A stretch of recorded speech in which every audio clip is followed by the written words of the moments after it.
밤사이에 참 여러 가지 이슈들이 있었던 것 같습니다. 일단 뉴욕 증시는 긍정적으로 마무리가 됐는데요. 국내 증시도 어떤 흐름을 보일지 살펴봐야겠죠. 네, 또 새벽 사이에 트럼프 대선 후보의 발언들이 여러 개 전해졌는데 국내 증시에 부정적인 부분도 있지만 또 긍정적으로 작용될 부분도 있을 것 같아서 시장이 어떤 쪽에 더 집중을 해줄지가 굉장히 궁금합니다. 일단 간밤 사이 나왔던 시그널들 먼저 포착을 해보면서 국내 증시에 대한 전략들도 세워가 보도록 할 텐데요. 간밤 뉴욕 증시 분위기 먼저 전해주시죠. 네, 화요일장 뉴욕 증시 3대 주요 지수 일제히 상승 마감했습니다. 나스닥 지수 같은 경우 좀 불안한 흐름 장중에 나타나기도 했지만 0.2% 강세로 마감했고요. 주목할 건 다우 지수가 되겠습니다. 1.85% 상승하면서 4만 1,000선을 눈앞에 두고 있죠. 장 초반부터 강하게 오르더니 계속해서 우상향 곡선 그리면서 마무리가 됐습니다. 그리고 또 기술주 비중이 꽤 크게 가지고 있는 S&P 500 지수 0.64% 상승하는 모습들이었습니다. 확연하게 기술주보다는 기타 성장주 아닌 가치주에 지금 시선이 쏠려 있다는 것을 알 수가 있는 3대 주요 지수의 추이가 되겠는데요. 이날 주목해볼 만한 지표로는 6월 소매 판매가 되겠습니다. 예상치 마이너스 0.4% 전월 대비로 예상이 됐었으나 0.0% 증가하면서 보합 마감을 하면서 좀 강하게 나온 모습들 확인할 수가 있었고요. 패드워치가 9월 기준금리 인하 가능성 100%로 반영을 하고 있었습니다. 기준금리 인하 가능성에다가 연착륙 기대감이 커지면서 지금 이외 최근까지 주목받았던 종목들 이외로도 시선이 쏠리고 있다는 점 확인할 수가 있겠습니다. 그리고 사실 이 3대 주요 지수보다도 화요일장에서 중요했던 건 중소형주 중심의 러셀 2000이 되겠는데요. 밤 사이에 아주 날았습니다. 3.37% 강하게 오르는 모습들이었고 장 초반부터 강하게 날아오는 모습들 확인할 수가 있었죠. 사실 지금 기준금리 인하 기대감에 중소형주의 로테이션 지난주부터 계속해서 일어나고 있었는데요. 그렇다 보니까 주요 지수 추이 5거래일 기준으로 봐도요. 러셀 2000 11% 넘게 급등할 때 나스닥과 S&P 500 지수 각각 0.12% 내리거나 또는 1.32%만 오르는 그런 상반된 움직임들도 확인할 수가 있었습니다. 침체 없는 금리 인하 사이클에 돌입한다라는 것을 가정했을 때는 산업, 경기 소비재 그리고 금융 섹터 특히 강세를 보일 수 있다라는 전망들 나오고 있습니다. 특히 금융 섹터 같은 경우에는 지금 은행주가 어닝 시즌 한창 진행하고 있죠. 순이자 마진에 집중하고 있는 시장이라는 점 체크하시면 되겠습니다. 그렇다면 이어서 화요일장 정리를 마감하고 수요일장 대비를 해보도록 하겠습니다. 애널리스트가 지금 화요일에 어떤 종목에 주목을 하고 있는지 알고 대응을 하면 좋겠죠. 아마존 빅테크 기업이 되겠습니다. 골드만삭스 목표 주가 250달러로 상향 조정했습니다.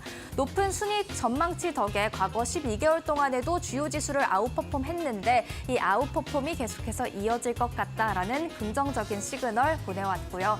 골드만삭스에 대해서는 웰스파고가 목표 주가 550달러로 상향 조정했습니다. 근소하게 상회한 실적보다도 집중할 건 투자은행 부문의 실적 개선세가 돋보였다라는 겁니다. 그만큼 주식 거래가 활발했기 때문에 수수료 이익이 많았다라는 점을 주목한 것으로 보여집니다. 스타벅스는 에버코어 ISI가 아웃퍼폼에서 중립으로 투자 의견 한 단계 하향 조정했습니다. 하반기 동일 매장 매출 전망치를 하향 조정하는 그런 모습들도 나타났고요. 중국에서의 소비가 여전히 우려스럽다라는 코멘트 남겼습니다. 또 다른 종목들 확인을 해볼까요? 이어서 확인할 종목 뭐가 있을까요? 레딧이 되겠습니다. 소셜미디어 업체죠. 지금 루프캐피털이 매수에서 중립으로 투자 의견 한 단계 하향 조정했는데요. 2025년 매출 추정치 대비해서 지금 매우 높은 가격에 거래가 되고 있다. 밸류에이션을 우려한 것으로 보여집니다. 쇼피파이는 전자상거래 업체죠. 중립에서 매수로 투자 의견 한 단계 올라갔고요. 이로써 밤사이에 크게 오르는 모습들도 나타났습니다. 새로운 CFO 아래 마진이 반등하고 있다라고 합니다. 마지막으로 살펴볼 기업 AI 데이터 분석 기업이 되겠죠. 팔란티어입니다. 중립에서 언더퍼폼으로 또 투자 의견 한 단계 하향 조정되는 모습이었는데요. 지금 사업성이 잘 안 보인다. 지속적으로 실적이 좋을 것이란 기대감이 크게 없다라는 코멘트를 남겼습니다. 참고해서 수요일장 대응하시면 좋을 것 같습니다. 이어서 오늘 주목한 이슈가 있습니다. 먼저 어제 트럼프 전 대통령이 부통령 후보를 공식 선언했죠. JD 벤스가 되겠습니다. 올해 만 39세로 밀레니얼 세대의 정치인이 되겠습니다. 굉장히 늠름한 모습으로 보고 있는데요. 이 사람이 사실 어떤 인물인지 어떤 성향을 갖고 있는지가 만약에 당선이 된다면 이번 행정부 아래에서는 굉장히 중요한 역할을 보일 것 같다라는 그런 분석들이 있습니다. 기존의 부통령들의 정책 관련성이 좀 낮다는 것과는 차별점이 있죠. 일단 IT 업계를 잘 아는 인물입니다. 그렇기 때문에 IT 업계에 긍정적으로 작용할 수도 있지만요. 알파벳, 메타가 혁신을 어렵게 만들었다라면서 특히 빅테크를 향해서는 좀 칼날을 겨누는 모습들 보였습니다. 알파벳 기업 분리에 나서야 된다라는 주장을 펼쳤던 인물이기도 하죠. 그리고 섹션 230 없애야 한다라는 주장도 했는데요. 이 230은 페이스북, 구글, 트위터 등 기술 기업의 중요한 법적 방패가 됩니다. 사용자들이 올린 콘텐츠에 대해서 법적인 책임을 조금 제한해주는 그런 법안이 되겠는데요. 이거 없애야 된다라고 주장한 바 있습니다. 가상자산 관련해서는 강력하게 지지한다라는 뜻 재차 밝히고 있고요. 그리고 금융섹터에 대해서는 지금 금융위원회 소속으로 있기도 한데요. 신용카드 수수료에 대한 우려를 제기한 바 있고요. 또 비자, 마스터카드를 타겟으로 한 법안을 지지한 적도 있습니다. 이런 생각을 가지고 있는 인물이다라는 점 참고하시면서 당선 가능성이 높아질수록 대응을 하시는 게 좋을 것 같습니다. 또 다른 이슈 한 가지 더 보도록 하겠습니다. 트럼프가 당선이 된다면 방산주에 좋을 것이다라는 이야기만 계속해서 나오고 있는데요. 사실 이날 월가에서는 조금 상반된 의견들 있었습니다. 먼저 웰스파고의 애널리스트 의견부터 보죠. 기존에는 공화당이 휩쓸면 방산 섹터가 좋았지만 이번엔 다를 것이다. 왜? 트럼프가 나토에 대한 회의적인 시각을 가지고 있기 때문이다라고 설명을 했습니다.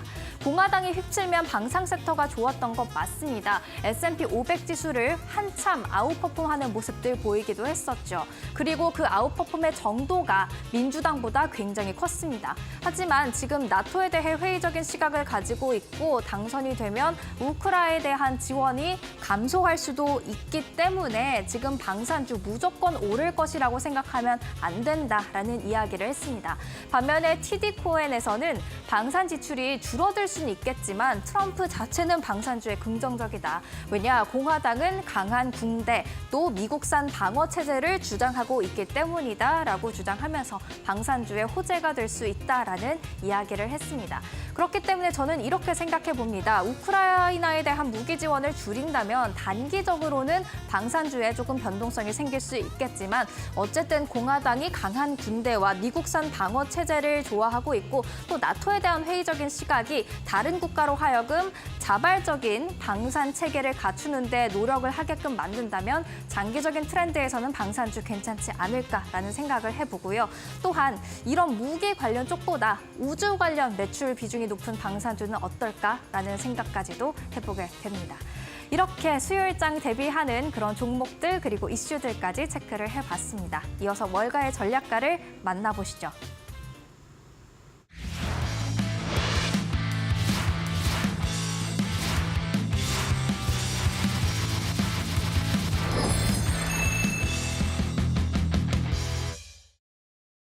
What's moving the stock market right now is the idea that the market is broadening out. That everything from small caps to I'll just call it non-magnificent seven have done well. Looking today out over the last few days of trading.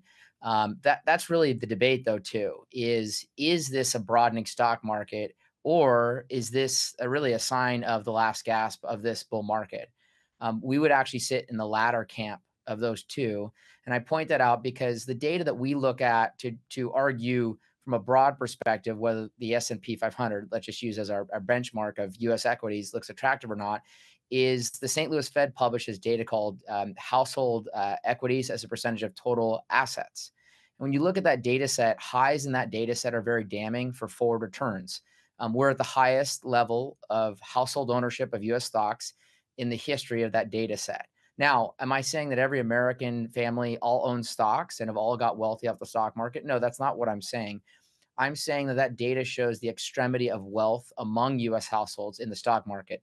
Who represents that? Elon Musk, Jeff Bezos, those types of extremities of wealth. But they are representative of the data in aggregate. And the data, historically speaking, the correlation between that and forward returns is not good. It's negative. So it's likely we either don't make money or lose money in the S&P 500, including dividends reinvested, if that data is correct. Now, is that a popular argument that I just made? No, it's not. We think it's a purposeful argument, but that's really the debate. Is this the broadening of a new bull market, or are we at the last gasp of the end of this bull market?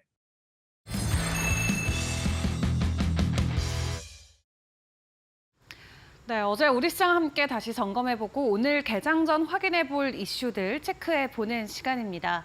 어제 국내 증시 약간은 엇갈린 모습으로 마무리가 됐었죠. 금리 인하에 대한 기대감과 또 트럼프 당선과 관련된 수혜주들이 대거 속출했지만 어제 코스피 홀로 오름폭을 키웠고요. 코스닥은 1.5%보다 강한 조정이 나오면서 839선까지 밀려나는 모습이 나왔습니다.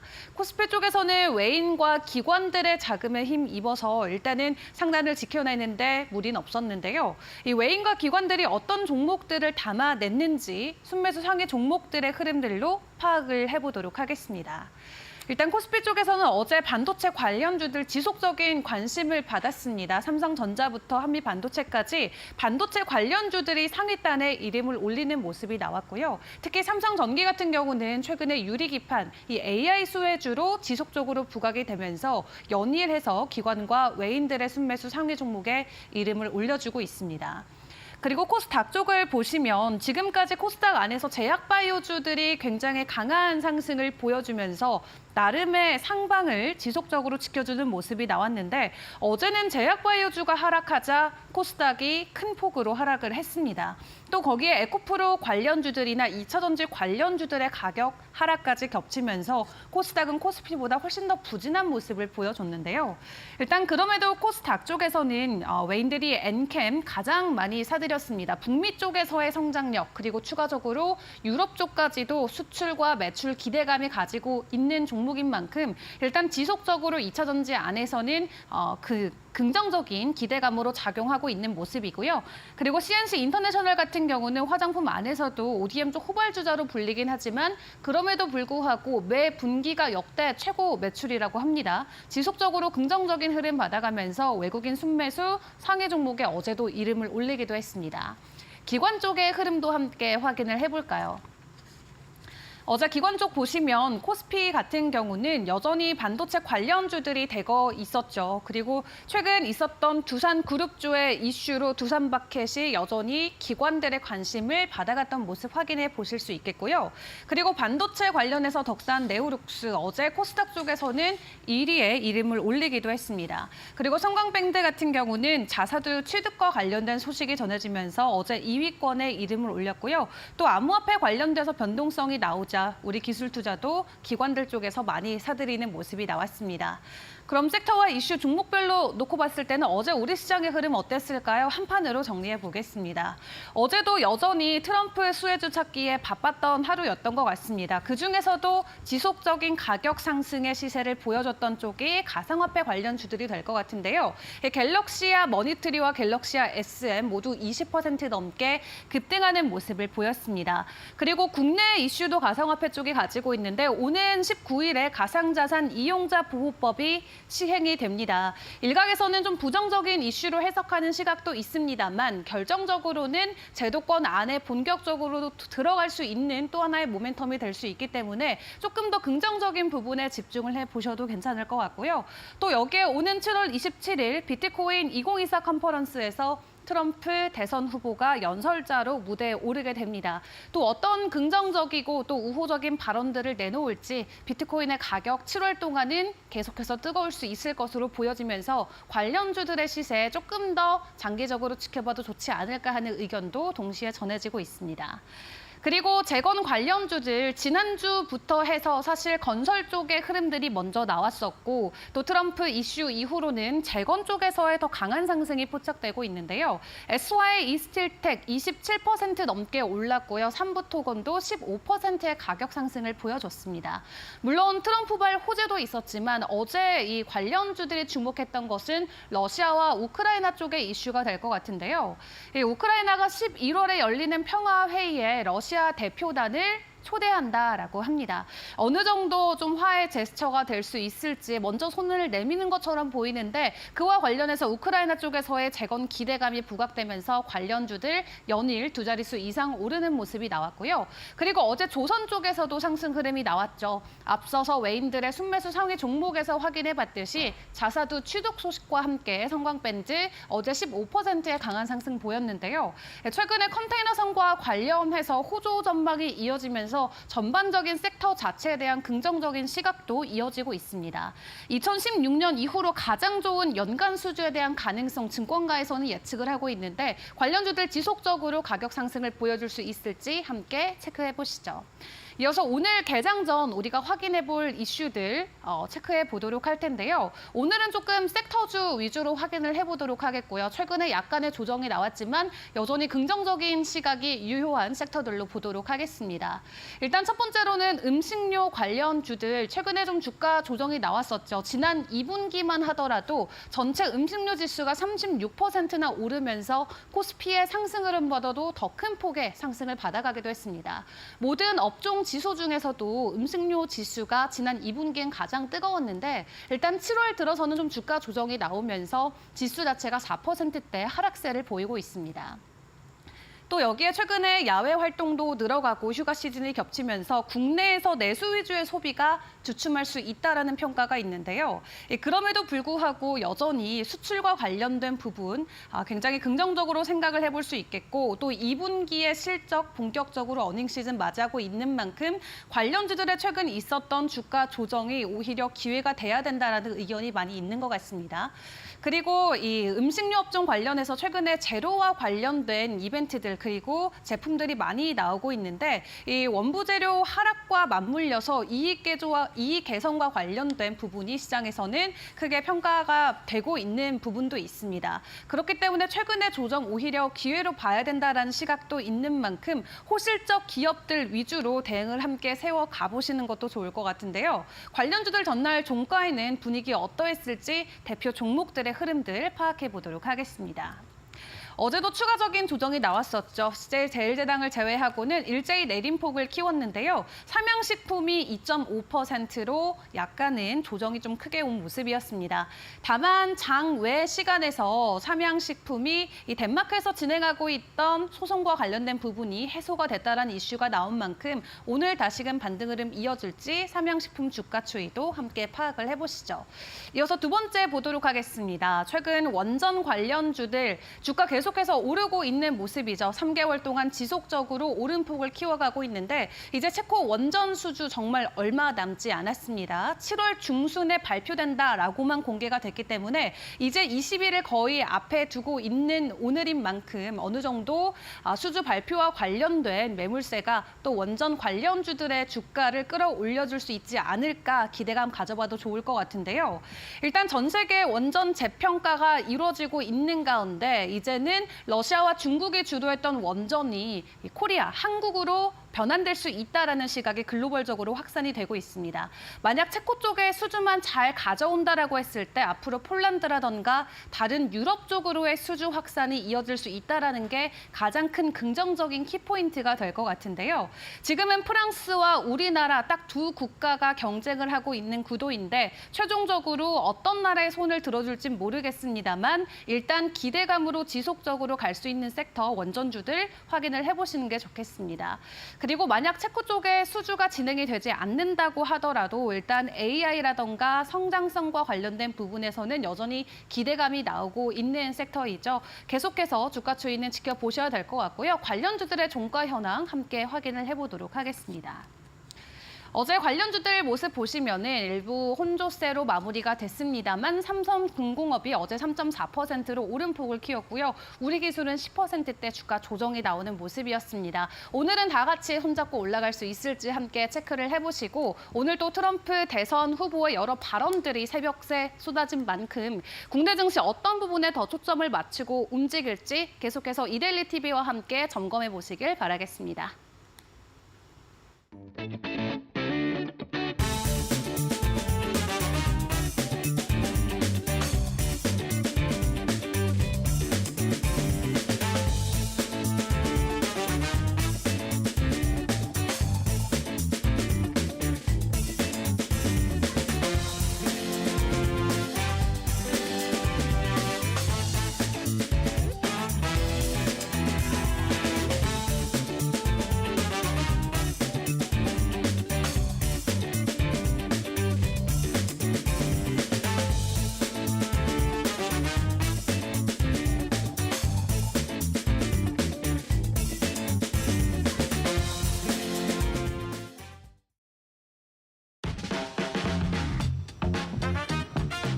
네, 시청자 여러분 안녕하십니까. 7월 17일입니다.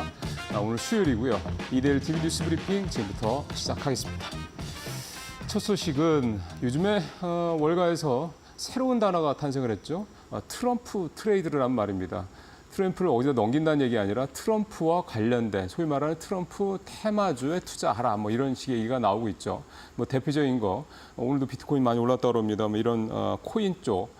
그다음에 일반 섹터 쪽에는 에너지, 원전, 보험, 방산 뭐 이런 얘기들 많이 하고 있습니다. 오늘 관련주들도 특히 이제 유나이티드 헬스케어 같은 경우는 급등하는 그런 모습도 나타나고 있었는데요. 자, 이렇게 트럼프 트레이드 쪽에 해당되는 이런 섹터들도 있고 또 개별 종목으로는 역시 단연 테슬라가 가장 눈에 띕니다. 일단 뭐 전기차 뭐 이렇게 얘기하는데 최근 들어서 이제 전기차 회사라기보다는 AI 관련주, 자율주행을 주는 AI 관련주 또는 에너지 저장 장치 관련주 이런 쪽으로 더 무게가 실리기도 한데요. 주가 이제 $256 좀 올랐죠. 자, 보시죠. 그러면 현재 우리나라의 ETF 상품 쪽에서도 이제 이렇게 테슬라가 많이 편입이 되는 ETF들 최근 들어 계속 강세를 보이고 있습니다.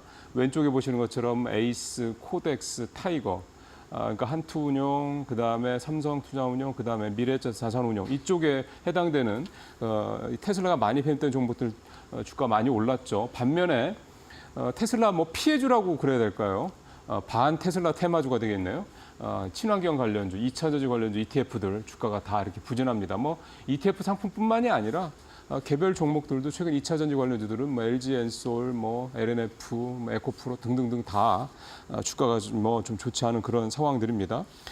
자, 테슬라 얘기로 다시 돌아와서 보면 최근에 이제 아마 많은 분들이 얘기를 하셨을 텐데 UBS하고 모건 스탠리에서 테슬라 관련된 얘기를 했는데 일단 전기차에 대한 이 테슬라의 가치를 비중을 둘 때 전기차 비중은 한 30% 전후 정도로 많이 좀 줄어들었고요. 그 나머지 부분들을 자율주행을 중심으로 한 AI 관련 쪽, 그다음에 메가페을 중심으로 한 이 에너지 저장 장치 쪽, 이쪽 부분으로 그 비중들이 굉장히 좀 커지는 그런 모습들이 나타나고 있습니다. 실제 2분기 실적도 인도량이 뭐 늘긴 했지만 그거는 전망치를 내리면서 사실 그걸 충족시켰다는 뭐 약간의 비판도 있고 반면에 이제 이 메가페을 중심은 그 ESS죠. 에너지 저장 장치 부분은 뭐 2배 이상 이렇게 성장하는 모습을 보였기 때문인데 어쨌든 좀 테슬라가 트럼프 대통령의 대표적인 어떤 수혜주가 될 것이다라고 비대되는 것 중에 하나는 바로 이 자율주행 부분에서 미국이 좀 그런 이런 규제 때문에 지금 미국에서 자율주행 시험을 좀 제대로 못하고 있다 이런 지적이 나오는데 그런 부분들은 규제가 풀릴 것이다라는 부분 그렇게 되면은 테슬라의 이 자율주행 부분이 좀 더 좀 진전될 수 있다 이런 것들이 테슬라 주가를 끌어올리기 특히 트럼프와 관련돼서는 그런 내용들이 좀 담겨 있습니다. 자, 삐끗한 뷰티주 저가 매수 기회다. 상반기를 좀 복귀를 하면 상반기에 가장 시장에서 뜨거웠던 그런 업종들은 HBM 관련주, 그다음에 전력, 전선, 즉 AI 관련주들이 되겠죠. 그다음에 다른 쪽으로 봤을 때 소비자 쪽에서는 화장품과 뷰티주, 그러니까 이 화장품하고 뷰티주, 그다음에 이 음식료 쪽 상당히 좀 좋았습니다. 물론 방산도 좋았고요. 근데 잘 아시다시피 최근 상황을 보면 상반기를 이제 들어서 보면은 상반기에 이렇게 좋았던 그런 업종들이 하반기 들어서 좀 주춤한 그런 모습들이 나타나고 있죠. 물론 뭐 2분기 실적 발표가 난 이후에는 또 이제 방향이 바뀔 수 있긴 합니다만 대표적으로 좀 화장품 관련주들 좀 살펴보면은요.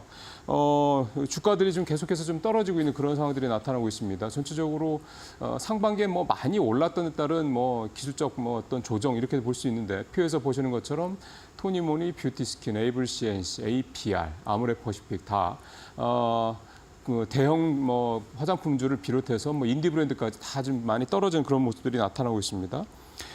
그다음에 음식료종도 마찬가지입니다. 음식료종 같은 경우 앞에서 이은주 앵커가 말씀을 좀 하셨습니다만 음식료품 지수라는 게 있죠. 이게 7월 들어서 마이너스 4%, 그다음에 6월 달 고점 대비해서는 10%나 지금 떨어지는 그런 상황입니다. 조정이 좀 폭이 꽤 좀 나오고 있는 그런 상황이죠. 일단 화장품주가 좀 부진한 거는 6월 달 수출입 동향에서 이 화장품주들의 이 수출이 조금 주춤한 모습들이 나타났기 때문입니다. 특히 전월 대비, 그러니까 5월 대비해서 수출이 감소를 했는데 특히 상반기에 화장품들의 주가를 끌어올렸던 미국 수출이 전월 대비 10% 줄어들었다라는 거. 이게 아무래도 결정적인 영향을 좀 미치고 있다. 그러면 이제 2분기 실적도 그렇지만 3분기, 4분기에도 미국향 수출이 좀 줄어드는 게 아니냐 이런 이제 우려감이 이제 작용하고 있다 이렇게 봐야 되는 거고요. 음식료 쪽 같은 경우는 비수기, 그다음에 내수 부진, 주말이나 공휴일 때 비가 자주 와서 판매량이 줄었다 이런 얘기들을 좀 하고 있는 건데 결국 이제 이렇게 되다 보니까 음식료주라든가 화장품주에 대해서 좀 저가 매수 찬스냐 아니면 좀 더 봐야 되느냐 이런 생각들을 좀 할 수밖에 없습니다. 결국은 이제 이 부분에 대해서는 단순히 많이 떨어졌으니까 지금 들어간 저가 매수다. 뭐 이렇게 차원으로 볼 필요보다는 2분기 실적을 나올 때 상반기 주가를 끌어올렸던 수출 쪽의 수치들을 좀 확인한 다음에 개별적으로 개별 종목들 중심으로 이렇게 좀 들어가 보시는 게 좋지 않겠냐. 저가 매수를 만약에 하신다면요. 아니라면 만약에 정말 수출이 눈에 띄게 좀 둔화되는 게 나타난다면 이제 화장품주에 대한 부분들은 조금 음식료주에 대한 부분들은 조금 이제 무게를 낮추는 그런 것도 좋은 투자 전략이 아닐까 생각이 좀 됩니다. 자, 상황이 좀 이렇게 되다 보니까 상반기에 이렇게 잘 나왔던 종목들이 부진하면 지금 따로 시장을 끌고 갈 수 있는 주도 섹터 없게 되는 거죠. 그러다 보니까 최근에 코스피 계속 횡보를 보이고 있습니다. 뭐 저도 여러 차례 말씀드리고 있는 게 요즘에 코스피 코스닥 아주 좁은 박스권에 딱 붙어 있는 느낌이다 이런 말씀을 여러 차례 드렸었는데 그만큼 선뜻 시장에 매수자 어떤 뚜렷한 투자 주체가 좀 나타나고 있지 않다, 없다라고 봐야 되는 건데 외국인도 요즘에 좀 주춤하니까요. 그러다 보니까 이제 특히 개인 투자자들 같은 경우 소위 말하는 이제 주식시장의 대기성 자금이라고 하는 이 종합자산관리기자 CMA, 그다음에 머니마켓 펀드 MMF에 자금을 좀 넣어놓는 그런 모습들이 나타나고 있는데 실제로 CMA도 85조까지 늘어났고 있고요. 그다음에 MMF도 200조를 다시 넘겨서 205조까지 좀 잔고가 늘어나 있는 그런 상황입니다. 근데 좀 한 걸음 떨어져 시장 상황을 보면요. 그동안 시장의 가장 큰 불확실성이라는 게 하나는 금리는 언제 하느냐, 미국이. 또 하나는 미국 대선 결과인지 이거 아니었습니까? 근데 이제 이 두 가지 큰 불확실성은 사실상 지금 상황에서는 완전히 해소됐다고 봐도 크게 틀린 말이 아닙니다. 9월 금리 인하 가능성 지금 뭐 100%까지 추정치가 좀 전망치가 올라간 상황이고 미국 대선도 사실 이제 뭐 거의 끝났다라는 얘기가 나오지 않습니까? 트럼프 쪽으로 거의 기울어져 있는 그런 상황인데 그럼에도 시장에서 투자자들이 이렇게 뭔가 좀 적극적으로 시장에 나서지 못하고 있는 이유가 뭘까? 뭐 단순히 미국 시장 쪽에 더 무게가 실려있다 이렇게만 보기에는 뭔가 좀 찾아봐야 될 이유들이 있을 것 같습니다. 일단은 상반기에 많이 올랐다라는 것, 또 지금 선뜻 살려고 마음에 들 만한 그런 종목들, 그러니까 소위 말하는 안전 마진을 확보할 수 있는 종목들이 별로 눈에 띄지 않는다는 거. 예를 들어 그런 거죠. 정말 향후 기대감이 좋은 그런 업종들은 주가가 상반기에 많이 올랐죠.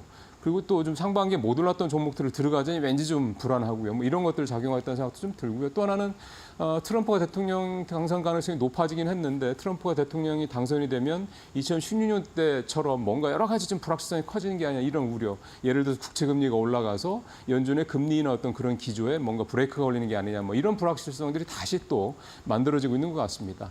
어떻게 보면 이렇게 좀 불확실성이 여러 가지 많이 나는 이런 상황에서 굳이 시장에 급하게 뭐 들어가시거나 뭐 저가 매수 이렇게 적극적으로 나서시나 이런 부분들은 오히려 조금 위험할 수도 있으니 좀 신중한 어쩌면 시장의 이런 분위기를 좀 따라가는 게 지금은 필요하지 않을까 생각이 좀 듭니다. 오늘 마지막은 산업종 얘기인데요. 온디바이스 AI 시대에 뜨는 저전력 칩, 삼성과 SK 속도 굉장히 치열하다. 뭐 반도체 관련해서 삼성전자와 SK하이닉스가 경쟁을 벌이는 건 뭐 어제 오늘 얘기도 당연한 얘기입니다. 근데 그 경쟁에 어떤 그 대상이 HBM, 뭐 HBM 사실 SK하이닉스 좀 더 무게가 가 있긴 합니다만 그쪽에서 이제는 그 넥스트, HBM이 넥스트 쪽으로 가고 있는데 그 HBM의 넥스트가 바로 이 저전력 반도체, 저전력 D램인 LPDDR D램이 되지 않겠냐 이런 얘기들이 나오고 있는데 일단 수요가 많이 늘고 있고요. 최근에 삼성전자가 스마트폰 AP 1위 기업인 미디어텍에 이 성능 점검을 통과를 해서 이제 납품이 임박했다라는 이제 얘기가 나왔거든요. 이 삼성전자 LPDDR DRAM은 이전 제품에 비해서 동작 속도 그다음에 소비 전력 25% 이상을 좀 줄이는 개선하는 그런 제품이기 때문에 소위 말하는 이제 저전력 칩이다 이렇게 이제 볼 수가 있는 건데 이 온디바이스 AI 시대에 왜 이런 저전력 칩이 뜨냐면 지금 생성형 AI 기술이 이제 사실 어느 정도 수준까지 올라가 있고 소위 말하는 이제 LLM 즉 거대 언어 모델을 통한 이 생성 AI 기술이 이제 SLM 그러니까 저 소형 언어 모델 쪽으로 가고 있는 상황입니다. 그 SLM 쪽으로 간다는 얘기는 뒤집어 놓고 얘기하면 온 디바이스 즉 각 제품 단으로 개별 제품 단으로 이제 생성형 AI 기술이 이제 적용이 되기 시작한다 이런 의미가 되는 건데요. 뭐 스마트폰, PC, 가전제품, 로봇, 뭐 자동차 이렇게 되겠죠.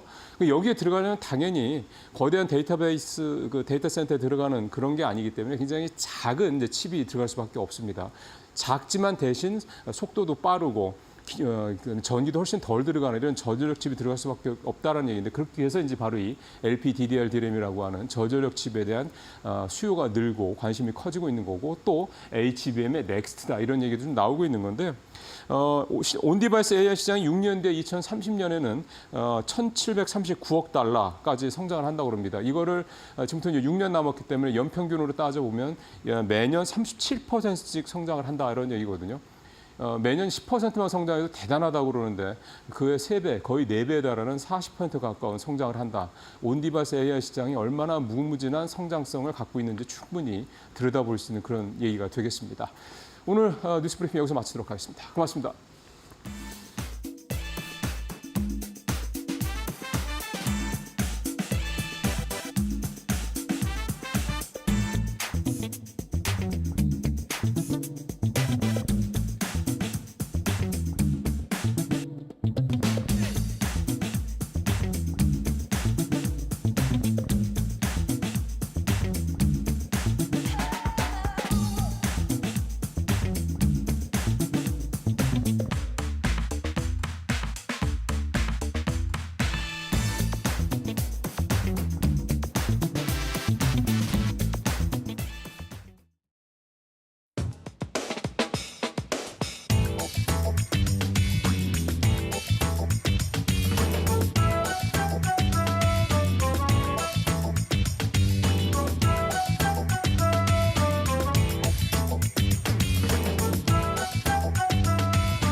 네, 마켓 비하인드로 이어가도록 하겠습니다. 오늘은 이동근 하이투자증권 신사업 추진팀장과 이야기 나눠보겠습니다. 팀장님 어서 오세요.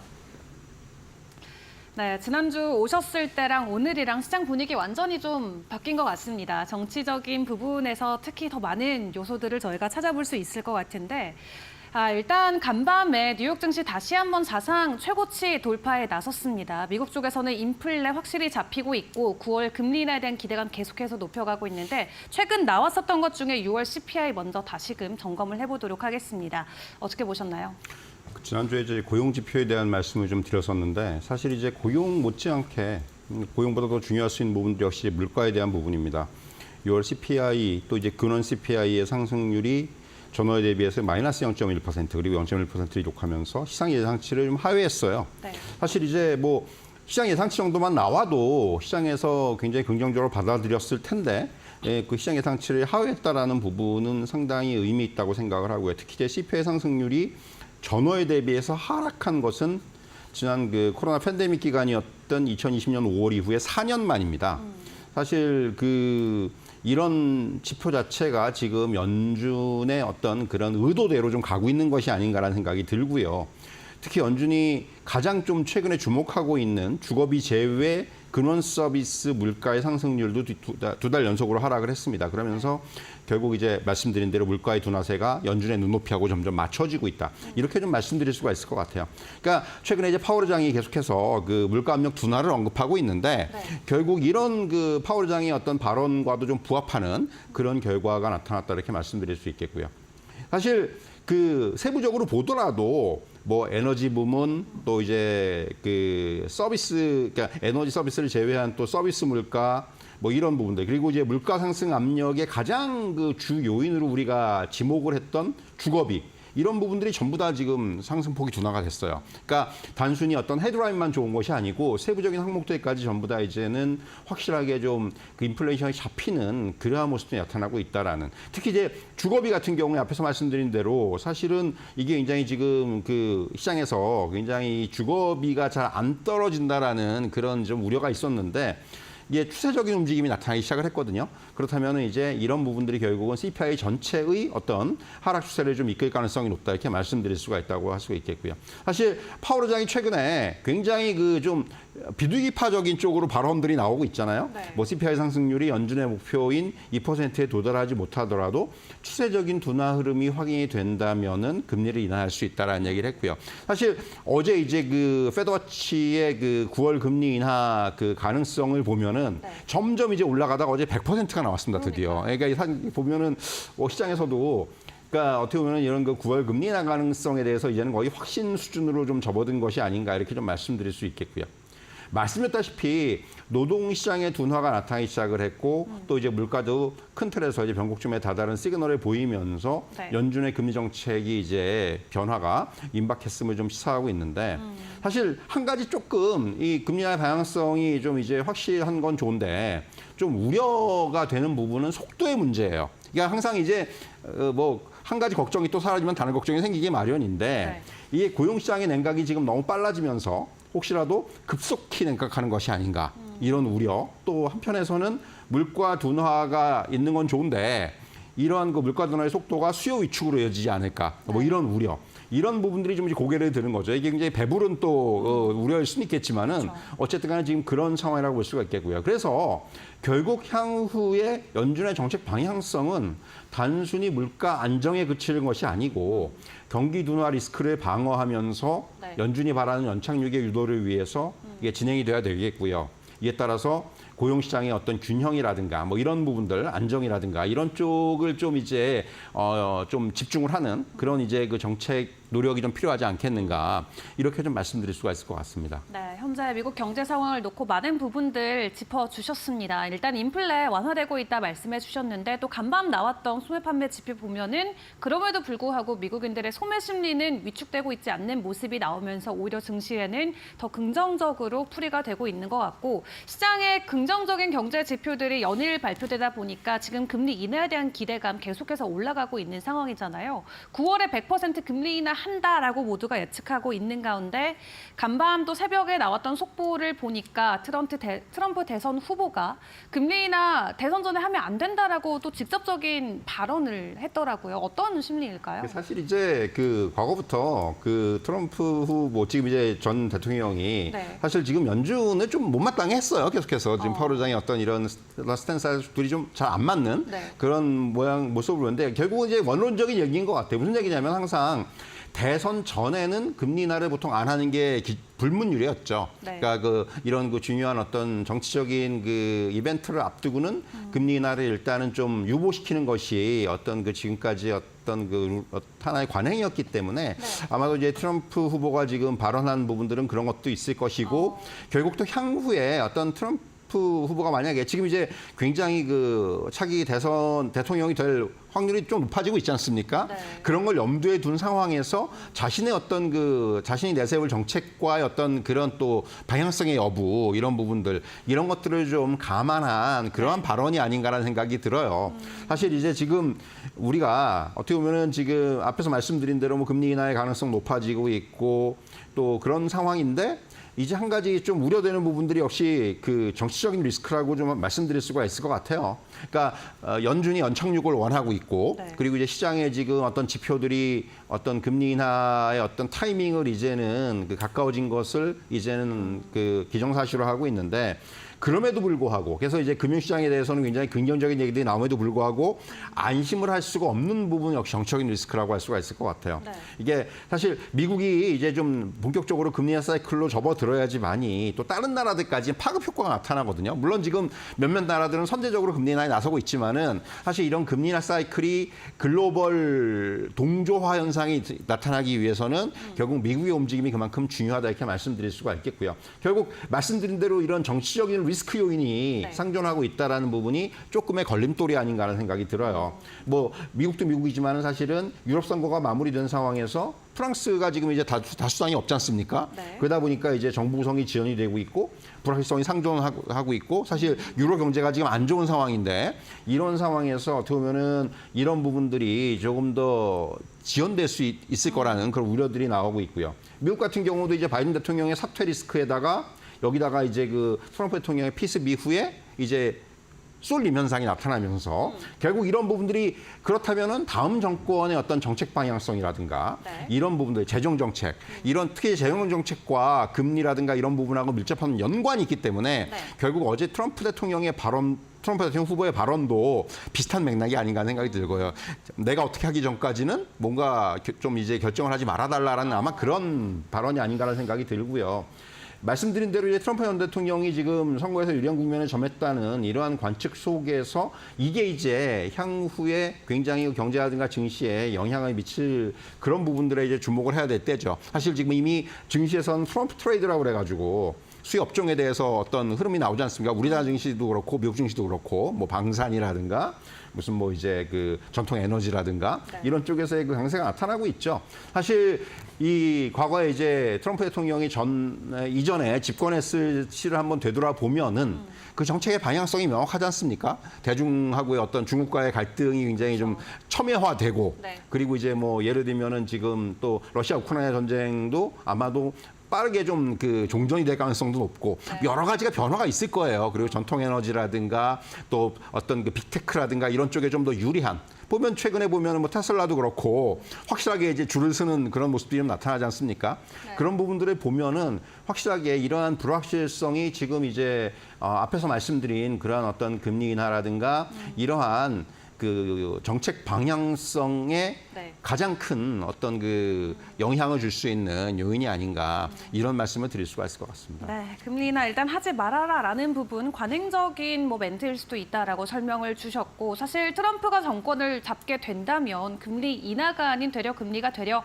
인상할 수도 있다라는 우려감 이미 시장에도 있는 만큼 앞으로의 또 행보와 발언들을 계속 주목을 해봐야 될 것 같은데요. 또 여기에 추가적으로 트럼프가 새벽 사이 내놓았던 발언 중에 하나가 중국산에 대한 제품의 관세율 100%까지 다 부과할 수 있다라고 대중과 관련된 심리를 다시 한번 강하게 어필을 했습니다. 근데 지금 상황에서 중국의 1분기의 경제 상황이 좋은 것 같았는데 또 막상 보니까 계속 부진한 모습이 또 이어지고 있는 것 같더라고요. 이런 글로벌 경제 상황 안에서 우리가 어떤 부분에 주목을 해야 될까요? 사실 이제 지금 중국에 대한 우려가 다시 또 좀 커지고 있는 상황이에요. 무슨 얘기냐면 2분기 이제 중국의 GDP 성장률이 시장 예상치가 5.1%였는데 이게 4.7%가 나왔죠. 네. 그래서 이제 하반기 경기 반등을 기대할 수 있을까라는 의구심이 좀 들기 시작하는 그런 상황이고요. 그러니까 내수 침체가 예상보다 훨씬 더 안 좋다는 거예요. 그러니까 부동산 경기 침체에서 비롯된 고용시장의 악화 그리고 이것이 소비 둔화라는 이러한 어떤 내수 경기의 악순환 사이클에 좀 빠진 것이 아닌가 이렇게 좀 말씀드릴 수가 있을 것 같고요. 그러니까 중국의 소매 판매 증가율, 6월 소매 판매 증가율도 전년 동월 대비해서 한 2% 정도의 그 증가에 그치면서 네. 그러니까 기존의 내수 부양책을 썼지만은 이게 별로 약발이 안 듣는구나라는 것을 지금 확인을 할 수 있는 그런 상황입니다.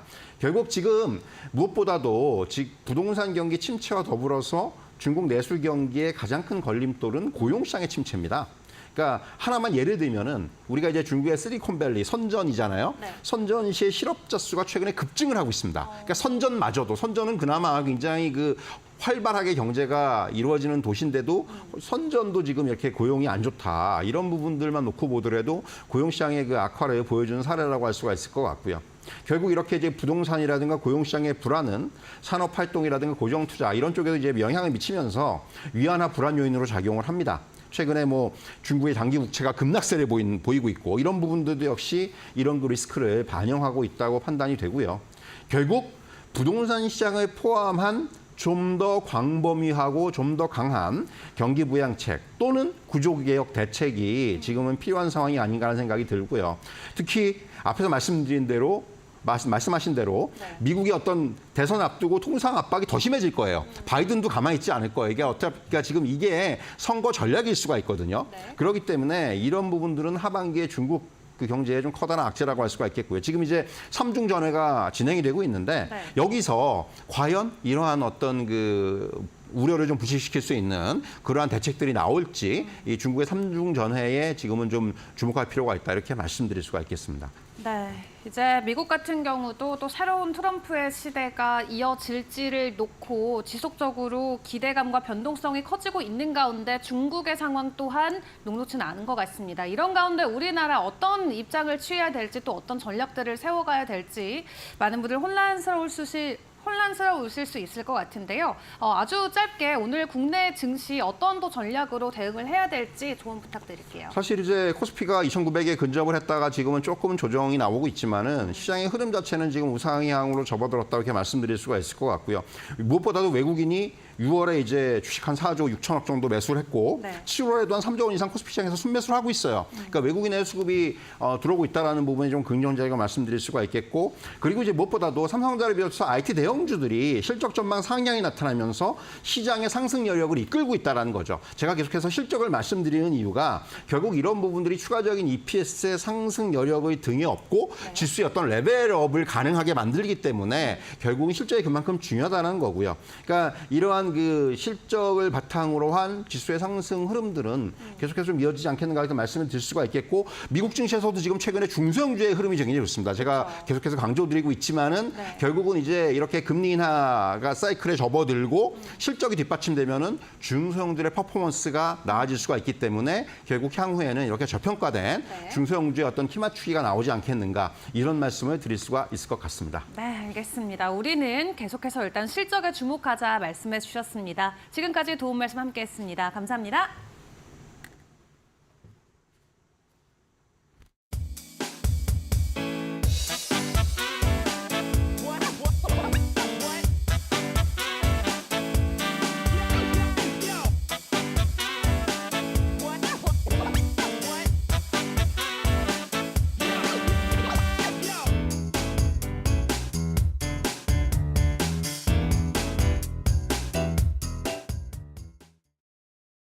밤사이 뉴욕 증시에서는 중소형주가 달렸는데 국내 증시에서 중소형주 어떤 흐름을 보일지 많은 분들이 주목하실 것 같습니다. 네, 계속해서 개장도 이데일리 TV와 함께 하시면서 전략들 세워가 보시길 바라겠습니다. 저희 오늘 준비한 소식은 여기서 마치고요. 내일 오전에 다시 인사드릴게요. 함께해 주신 여러분 고맙습니다.